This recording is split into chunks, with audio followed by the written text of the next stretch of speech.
After exposing black box investigation deception, revealing $50,000 toilet Cold War technology, proving life vests are insurance death traps, showing pilots can't actually fly, uncovering Emirates government piracy conspiracy, discovering invisible turbulence forces killing passengers, revealing airlines charge $8,000 for $247 worth of first-class service, and exposing Boeing's training lies that killed 346 people, I found the ultimate aviation failure.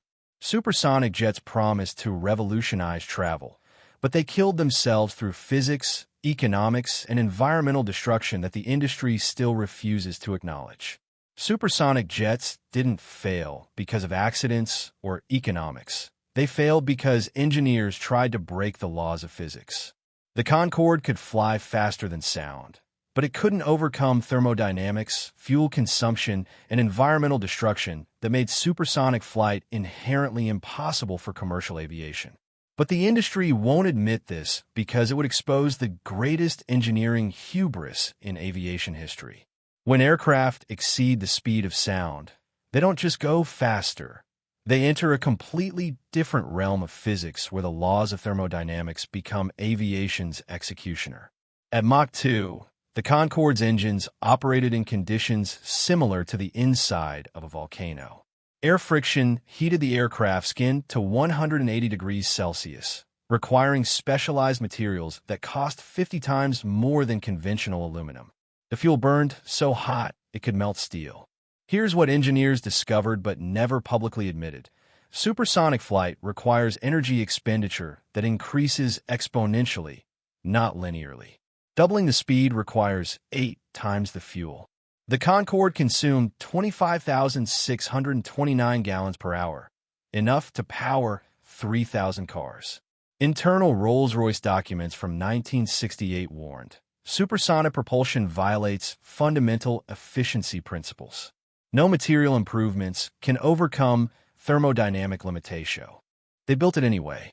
The aviation industry marketed breaking the sound barrier as a technological triumph, but physics makes supersonic commercial flight inherently destructive.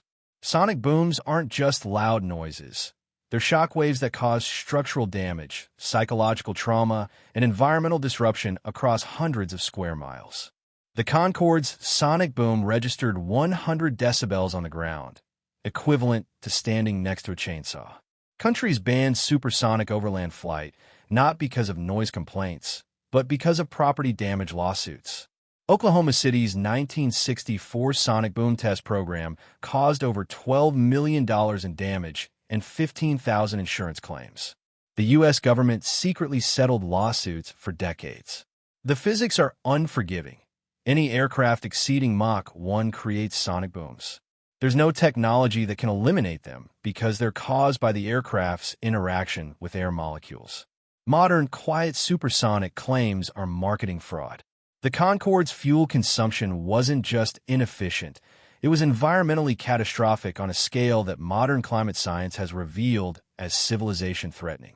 Each Concorde flight from London to New York consumed the same fuel as 43 economy flights on subsonic aircraft, while carrying only 100 passengers. The math is devastating. Supersonic flight generates 37 times more emissions per passenger than conventional aviation. But the environmental damage went beyond carbon emissions. Supersonic aircraft inject exhaust directly into the ozone layer at 60,000 feet, where single molecules can destroy thousands of ozone molecules. NASA's classified studies showed the Concorde fleet created measurable ozone depletion over the North Atlantic. Dr. Malcolm K.O.'s suppressed 1975 EPA study concluded, commercial supersonic flight could accelerate ozone depletion by 50 years. The study was buried after pressure from British and French governments. Modern aerospace engineers understand why supersonic passenger flight will never work, but the industry continues promoting it for investor fraud. The fundamental problems are heat management. Supersonic friction generates temperatures that destroy any economically viable materials. The State Route 71 Blackbird used titanium that cost $3,000 per pound in 1960s dollars. Commercial aircraft need materials costing under $5 per pound. Engine efficiency. Supersonic engines operate in thermodynamic conditions that make efficiency impossible. The faster you go, the more fuel you need exponentially.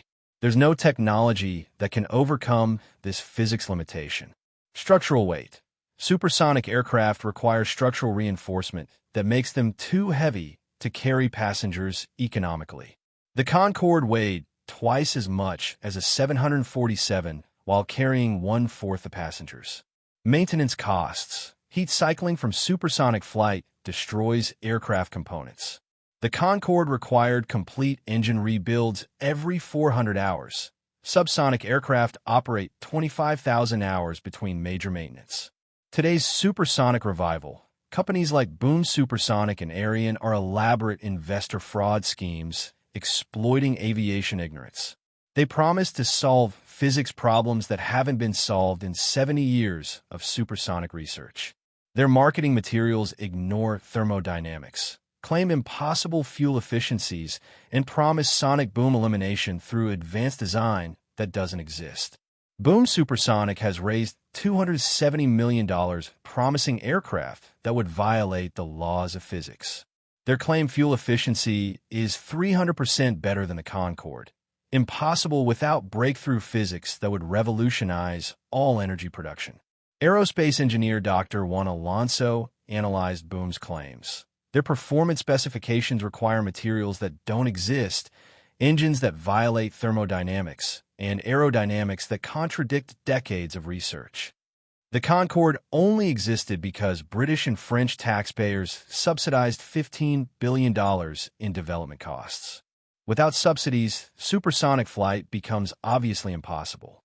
When subsidies ended in 2003, so did supersonic passenger service. Not because of the 2000 crash, but because airlines couldn't afford to operate aircraft that lost money on every flight. Modern supersonic companies are desperately seeking government subsidies disguised as research funding or environmental initiatives. Their business models require taxpayer funding because physics makes commercial viability impossible. Supersonic jets represented aviation's most elitist period. Aircraft designed exclusively for wealthy passengers while consuming resources that could transport thousands on subsonic flights. The Concorde's passenger manifest read like a billionaire's club. Regular passengers couldn't afford tickets that cost $12,000 in today's money for a 3.5-hour flight. The aircraft served champagne while creating more pollution than entire airlines.